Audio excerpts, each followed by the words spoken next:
We know there's a gap between the type and quality of corporate responsibility data most companies disclose and the information that investors want.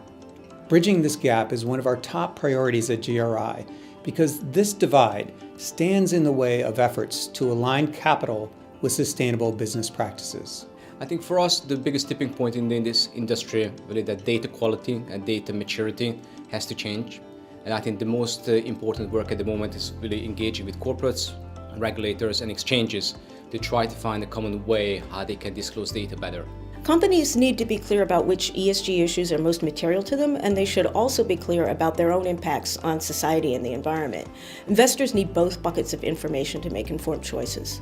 A lot of information is still outdated.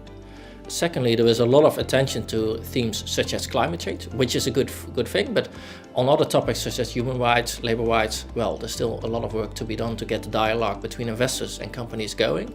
Thirdly, there is a lot of information on the processes of a company, but far less on the actual impact of a company through its products on society.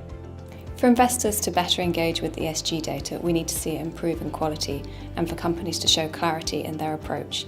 Too often we see ESG data as patchy and this disclosure tends towards boilerplate, so it's not clear to investors how they're going to be able to use the information.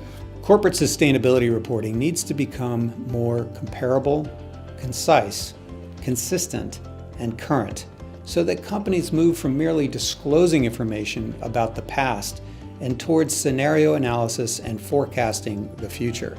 We fundamentally have to agree on what matters to businesses and investors to make better decisions, and that should be the same things that matter to the people being affected.